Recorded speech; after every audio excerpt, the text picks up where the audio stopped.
Hola, soy Diego Aguilar y comenzaré el tema de la Constitución Federal hablando un poco sobre el concepto propio de una constitución, y esta es definida como principalmente la ley fundamental del Estado, que establece una cierta estructura y forma entre los gobiernos, así como la creación de los poderes como son el judicial, ejecutivo y legislativo, así como las relaciones entre las autoridades, los órganos que se dan entre sí, y también, además de la forma de gobierno, también establece los derechos o garantías individuales que poseemos cada mexicano. Añadiendo anteriormente lo dicho acerca de que en cierta parte habla de la estructura de gobierno y también habla sobre los derechos individuales de los ciudadanos de la nación. Y es que de esta constitución, de esta y cualquier constitución, desprenden las leyes. O sea que como tal, la constitución es principalmente, además de como ley fundamental del Estado, es la ley más importante de cada país y no solo de México, ya que aparte de establecer la forma de gobierno, también el sistema de gobierno. Durante la historia del territorio nacional y de sus pueblos, no nos hemos regido en una sola constitución durante demasiado tiempo. Primero he de mencionar que bajo el dominio colonialista español vivimos bajo una influencia constitucional de la llamada Constitución de Cádiz, y que con la llegada de la independencia de México en 1810, José María Morelos y Pavón crearía un Congreso Constituyente, y que en el 1814 crearía un decreto constitucional para la libertad de la América Mexicana, también conocida mayormente como los Sentimientos de la Nación. Y ya llegando a los términos más actuales, con la llegada de la Revolución Mexicana, Venustiano Carranza promulgaría el 5 de febrero de 1917 la Constitución actual, o la más vigente, o bueno, de hecho que está vigente hasta estos días. Hola, soy Jesús Antonio Rivera Pérez y voy a hablar acerca de las partes y contenidos de la Constitución mexicana. En este caso, la Constitución mexicana habla de los primeros 29 artículos de la Constitución de la misma, el cual lo representa la Carta Magna, que es cuando... O sea, que habla acerca de todo eso, las leyes que tenemos los mexicanos, así como también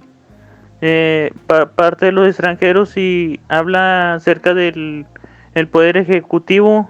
También habla acerca de la parte dogmática, así también como, por ejemplo, habla acerca de cómo se dividen en 9,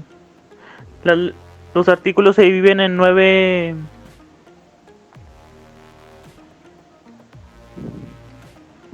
partes, que es de la 1 hasta la 136, donde se especifican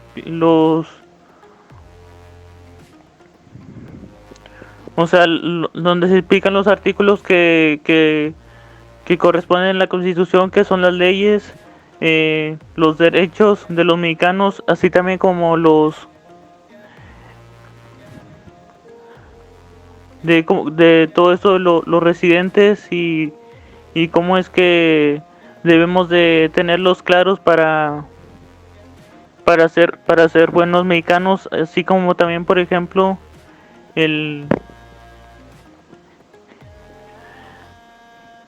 lo que son las 9 partes de este capítulo, de que son como decía, de la 1 a la 136, y habla mucho de la legislación de México. El otro punto es la supremacía de la Constitución, que encabeza lo que tienen los diputados y legisladores del Congreso, que es donde donde surgen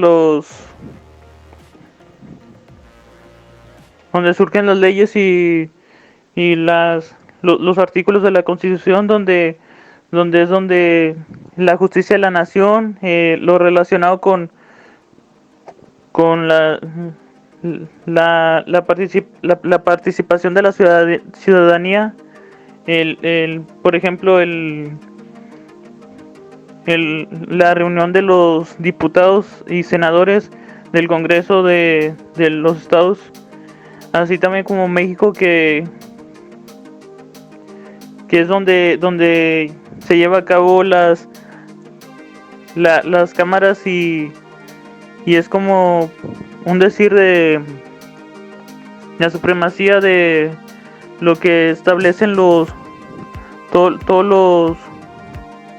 los que, o sea, todo lo que proponen las leyes que protegen a la nación, así como cómo es que tenemos que tener valor para que no haya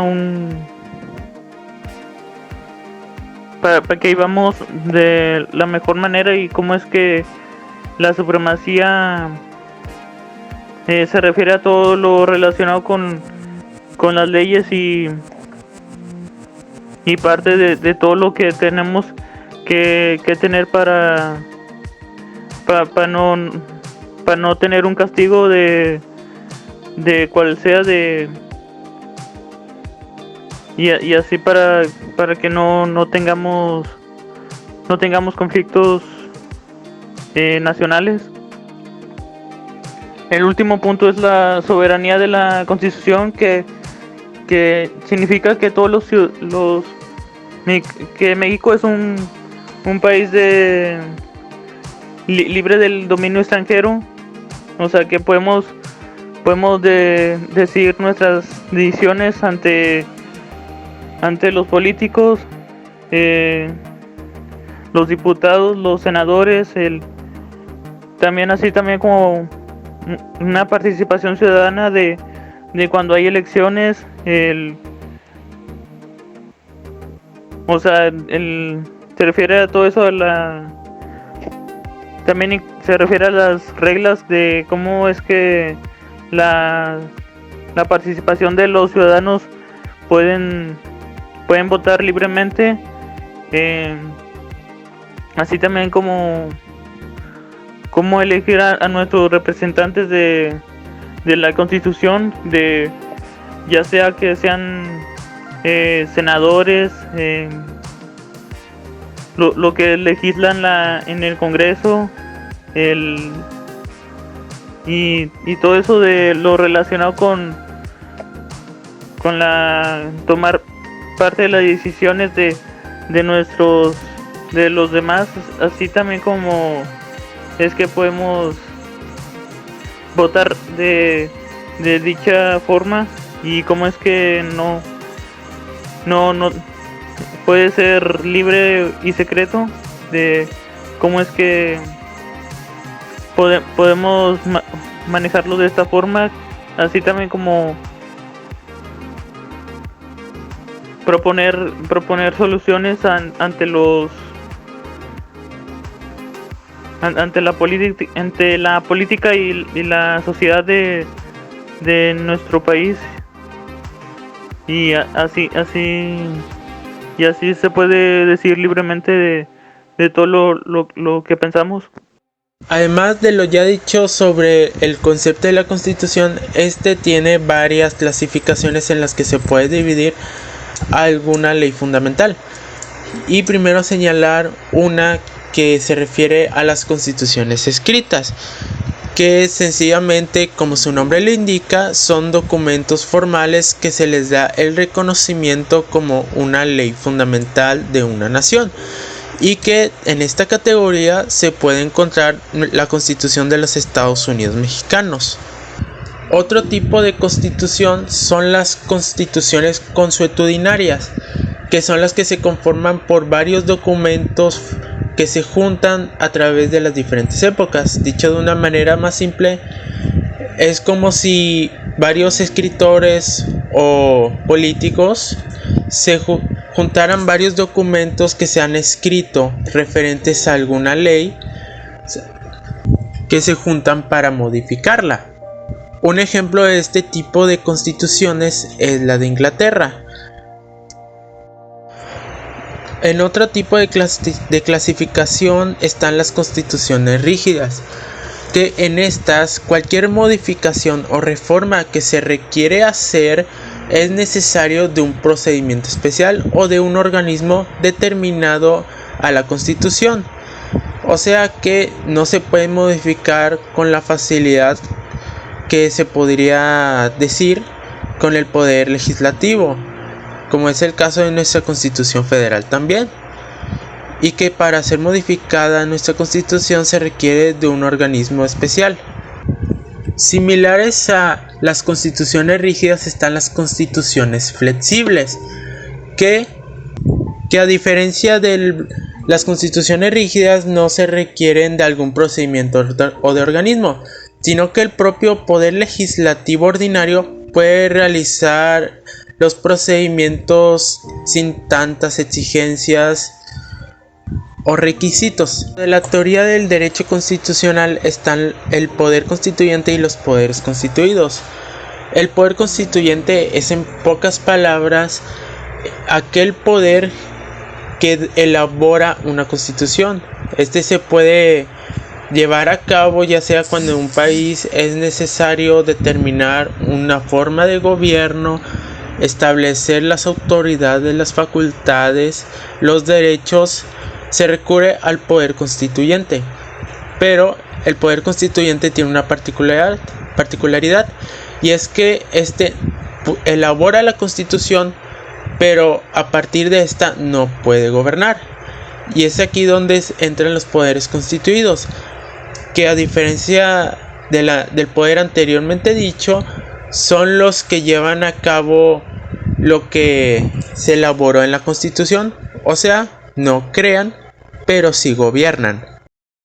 También, para añadir, existe un ejemplo de las acciones del poder constituyente, y es que a finales de la Revolución Mexicana, durante 1917, don Venustiano Carranza convocó la formación legislativa de un poder constituyente, y a partir de esta formación